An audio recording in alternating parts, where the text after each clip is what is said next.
Hey everybody, this is Charles Cook. It is great to be with everybody today. Welcome back. It's the new year. I'm Charles Cook, managing partner Cook Baxter Immigration. It's great to be with you. And finally, today's show is about USCIS fees. USCIS fees um, have, they have a long and storied history about what it's, how is this costing us this much money, right? This is their longest rate. So everybody knows the USCIS is required to charge users for their services. So generally speaking, historically, the old INS, the new USCIS, has not received funds from Congress to do their job. Now, last couple of years, they've gotten some money from Congress. Right? I think they got a lot of freaking money from Congress because they really had to deal with the nightmare disruption of the agency by Trump and his lackeys. But still, they did a terrible job rebuilding. And back in 2020, Trump published fee increases that were stopped in federal court because they just simply didn't follow the law. They didn't follow the law.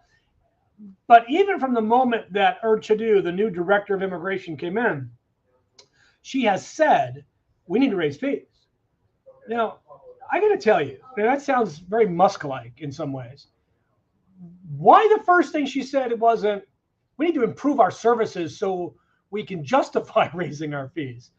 Everything has gotten worse in the last 2 years in immigration. Everything.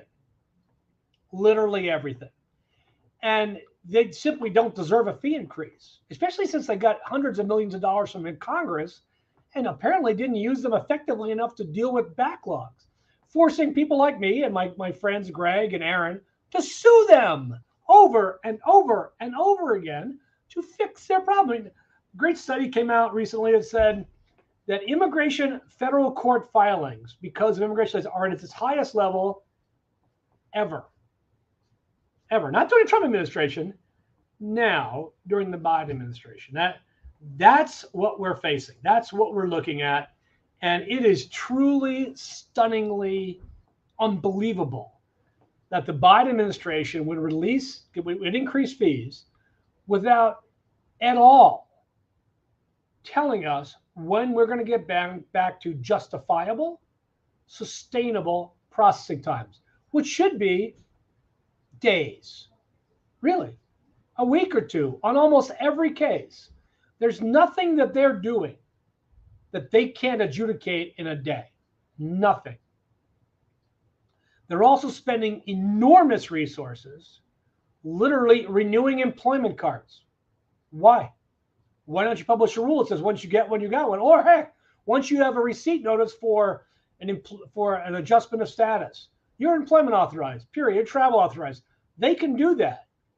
Why AI is not being used to just renew green cards? Why are green cards taking a year to renew? If that was the case of the DMV, there would be riots in the streets. You can't even file a renewal 6 months beforehand, and you're going to wait a year to get a new one? This is insane. Their processing time, I was going to take a look at some of their processing times that are published on their website today, because it truly is unbelievable. This would be like providing the worst service in the world at your restaurant and then saying, you need to raise our fees so we can give better service. It's sometime in the future, maybe, I don't really know, but still continuing to give crappy service. So right now, on the renewal of a 10-year green card, they say that they're taking, look at this, I'm going to share this with you. To renew your green card, I'm going to share this here. To renew your green card, let's see, how do we do that? How do we do here? To renew your green card, they say 20 months. 20 months to renew your green card. This is really an unbelievable. Oh, let's take a look at this. Really an unbelievable amount of time to process a form that can be completely done by a computer. Completely. There need, if the only time they wouldn't be doing a computer, a box of check, have been arrested. All right, let's set those aside. Somebody's going to look at those. Take 5 minutes, but they can look at those. 20 months, almost 2 years to get it. And you wonder why they're being sued all the time. I will take any case to court for this to get your green card faster. This is ridiculous. Let's look at something else.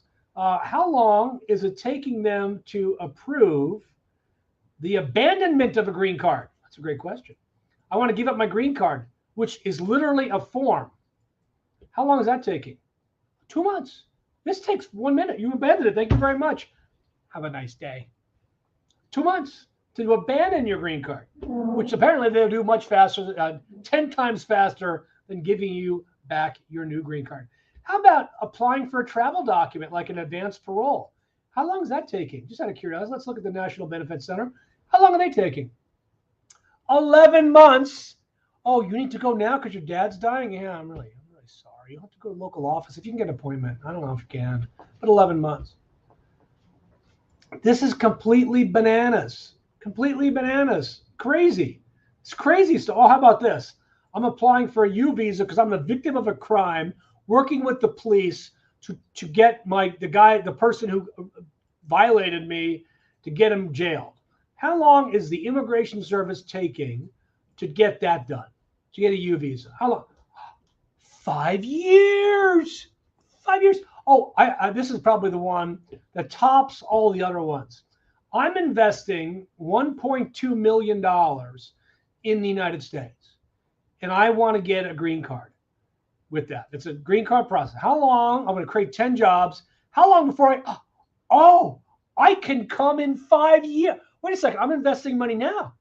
I can't come for 5 years. This is the agency that wants to raise your fees. This agency. This agency. How about just something, let's call it one less simple. Let's say I'm applying for my spouse or my parent or my minor child. How long is that going to take? Let's take a look at the Potomac Service Center. Just to get them, 12 months, a year. For the first part, I'm bringing my wife here. 1 year. A process which should take no longer than a few minutes. No longer than a few minutes to do. And that's how long they're taking? Well, you know what? Let's change out screens here. Let's stop the screen share. I want to show you, got the new, so we have here, not exclusively, but we're going to have a deep dive here. How long is it taking? Oh, I'm going to get this over here. How long is this taking? I'm going to shut this screen down there. How long is it taking? And what are the fees? What are the new fees that they're doing here? This doesn't really blow up very well, does it? We're not getting it. Okay, we're getting a good screenshot here. So ignore the first thing. Nobody gets that. So, and then let's go to the request for a naturalization. Okay. So the current fee is $640 plus $85. So it's $725. That's only going to go up to $760. That's actually, a $45 increase. That might be inflationary. All right, I might take that. It's still crazy that you're charging somebody 2 weeks' salary at minimum wage to apply for naturalization, but so be it. You get denied asylum and it's wrong. You want to appeal it. That will now cost you $830. That'll now cost you $830. All right, let's say, this is one of my favorite. Your child, let's say you're a citizen, and you and your family came on green cards, 5 years ago. Your child's 15 years old. The day you naturalize, by law, your child is now a citizen. This is called derivative citizenship. It's pursuant to the Child Citizenship Act of 2000. But your child can go apply for a passport for $135. That proves they're a citizen. But if you want a certificate to actually use to show citizenship, you have to apply for a certificate of citizenship. That's an N600.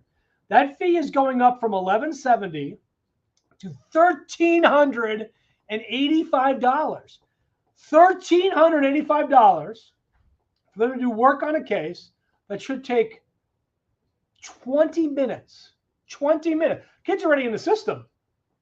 They're literally printing out a form, signing it, having them come in and swear and sign if they're over 14. That's it. $1,385. Yes. Completely. If U.S. citizens were subject to this, they would freaking revolt. They would march in the streets if they had to do this.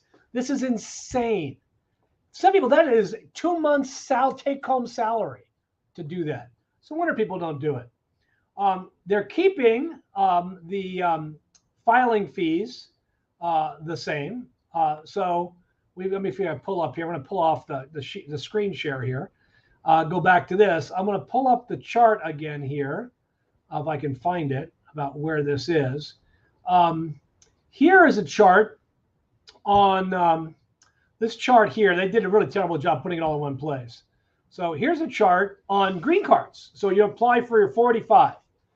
That's going from 1140 plus 85. So it's 1225 to 1540.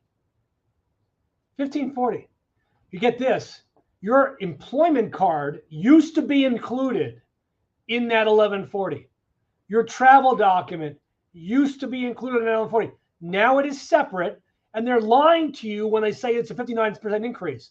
No, it's a 6,500% increase because it was zero to get a work permit. Zero. Because it was included in your adjustment. Now they want 600. This is a lie. This is an actual lie. And it's completely outrageous. They want to now, instead of charging you $1,225 for a green card, which includes your work permit and travel document, now they're charging you $2,190 plus the travel document is now $630. So now it's $2,180. $2,180 from $1,225. That is a 150% increase for no additional service and no promise of faster processing. None. Zero. We're going to sue them because this is outrageous. This is an unlawful taking. This is a violation of the Constitution. This is completely outrageous that this administration would do this. This is really the Peter Principle writ large. I am like on a rant here, but I'm on a rant because this is outrageous. This has no basis in any reality that any of us should be aware of. All right, it gets worse though for employers. So let's take a look for employers. Now for employers, if you want to file an H-1B, okay, the new proposed fee is $780, so that's double. But if you're an L, you're going from $460 to $1,385, a 201% increase. No, I don't think $460 to $1,385 is a 200% increase.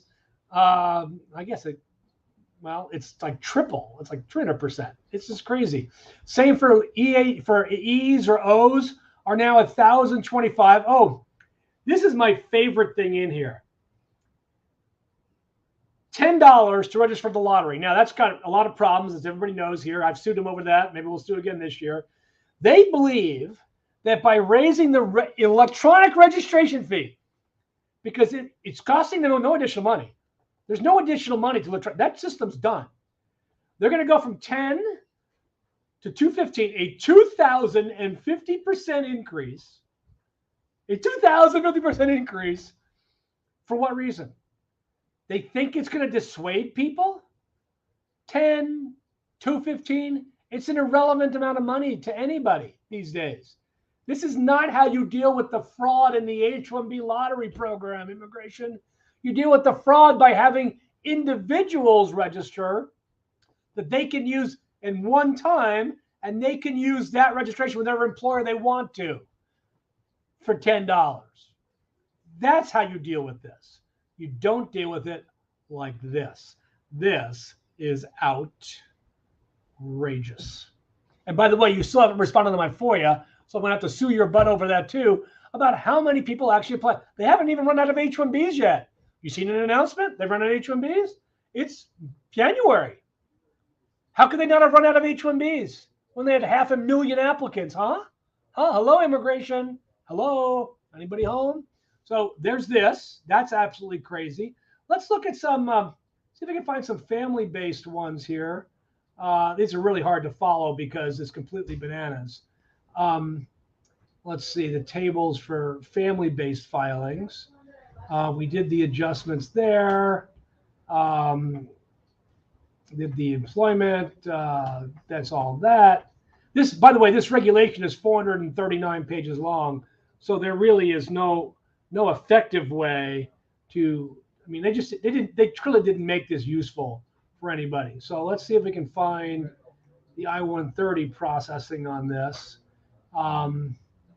Let's see, where's the chart on the I-130? I'm going through it here. Yeah, so the I-130 was $535. Now it's $710 if you file online, and $820 if you file in person. This is really, I mean, it's really outrageous. It's outrageous for crummy, crappy, terrible service. That's what you're getting here. Crummy, crappy, terrible service from the Immigration Service. They shouldn't even have, putting service in their name is an oxymoron. It should just be called Immigration, Citizenship and Immigration. Take the word service out of your name, really, because you're not giving any service. All right, let's answer some questions here. Now, keep in mind, if you want to talk to me, all you got to do, call that number right here, right there. Call that number. That's me and my firm. We got a great firm here. We got 50 people all here to help you on immigration. All right, Vanessa. Yeah, Vanessa. Good to see you, Vanessa. Hope you're doing well. Good to see the great work you're doing on DACA at Dreamers Together. Great resource. The Clarks. No problem, boss. We can pay. Yeah, well, you say that, but a lot of people can't. Yeah, look at this. Yeah, Donovan. He got his work card in August, filed 8P at the same time, still doesn't have it. Absolutely crazy. Renee, it's unbelievable. It's ridiculous and freaking wow. So I just wanted to get online today and talk to you guys about this. This is a big deal. There's a comment period, and anybody can comment on these rules. You could just Google USCIS fee increase. It will get you to the page where it tells you how to comment on these rules and how outrageous this is. Outrageous. We're going to sue, of course, when the time comes. They're trying to justify the wage, this increase, by saying they have to pay for the asylum program. You can't grossly overcharge people, and at the same time say you're doing a good thing for refugees. That is inherently unfair. It's inherently unfair. We're gonna, when they I haven't been all the way through this rule yet. They're saying they have to get employees to work overtime, but it's the Paperwork Reduction Act feature of this. I need to get into the Paperwork Reduction Act for more information about how long they are saying. Let's see, there's only 7 references to the Paperwork Reduction Act here about the time it takes to process these cases. And they are not, it's not, wow, here it is. No, that's not really doing it. Maybe the next week we'll talk about how long they said it takes to do these cases, which we'll use in our litigation as well. All right, 3 more questions over here. I got 3 more questions here. We've got, when is the February bulletin coming out? Usually comes out between January 9th and January 15th. There will be no movement on EB3 other workers, Donovan. No movement on EB3 other workers because they have too many cases. They're not using the 60,000 overrun effectively, and they're not going to see any movement. I don't see any movement for that. Let me take a look at the January bulletin here. Other workers, EB3. Keep in mind that EB3 other workers used to be backlogged by 7 to 10 years. That was historically normed from 1990 up until 2012, 2010, something like that. So the recent other worker, no backlog, that's relatively new. So I'm not going to see any movement out of that, I don't think, in quite some time. There's a lot of cases Donovan, there are a lot of people filing these cases. There's a lot of cases. They only get 10,000 a year. They're not part of the regular EB3 where they can get any of the 40,000. They can get max 10. So that's why you're not going to see movement. Marisol, que gusto en verte.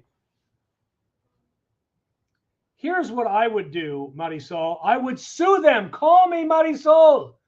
Marisol is one of the greatest young women that I know. She just got engaged. Congratulations to a wonderful guy. Both of them used to work here. And Marisol is graduating from law school this spring. She is a rock star. Marisol, I would truly sue them. I would file a mandamus. Call me. Let's file a mandamus.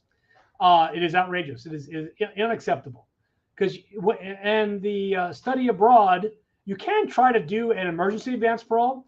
Go to the local office. Say, I need an advance parole. I'm leaving in March. I need to do this. So you can start calling 1-800-USCIS to get an appointment. But otherwise, I would sue. Let's sue them. It'll be fun. Great to see you, my dear. Ansan Raza, did you give consultancy on independent work visa? I do, obviously. We are immigration lawyers, and we talk about all the visas. So you call that number right here. So you call this number right here. You make an appointment. We're not an employment agency, by the way. We don't find work for you, but we help you stay here if you've got the visa. Get over here. Do you think the increase in people from applying? No, the increase is a money grab. It's a money grab. It will, in fact, prevent people from applying, no doubt about it. But it's a money grab. That's all it is. They just, show me the money. They're like the dude from Jerry Maguire. Show me the money. All right. Been 21 minutes of me ranting about this. This is great. Marisol, you call me when they don't respond, but call 1-800-USCIS first. All right, everybody. If you don't need anything from me, I'll be back next Wednesday. We're going to get back to our regular time at 1 o'clock. I actually teach on Wednesdays at Emory Law School from 10:30 to 12:20. So I thought it's only about 30, 40 minutes from school. So hopefully I won't be late, but that's the way it is. We'll be back on next Tuesday on our impact. And hopefully I can get Dustin to do a Facebook Live this week. And we'll get back to doing them more regularly here at Cook Baxter. Till next week, Chuck Cook. We'll see you then. Bye-bye.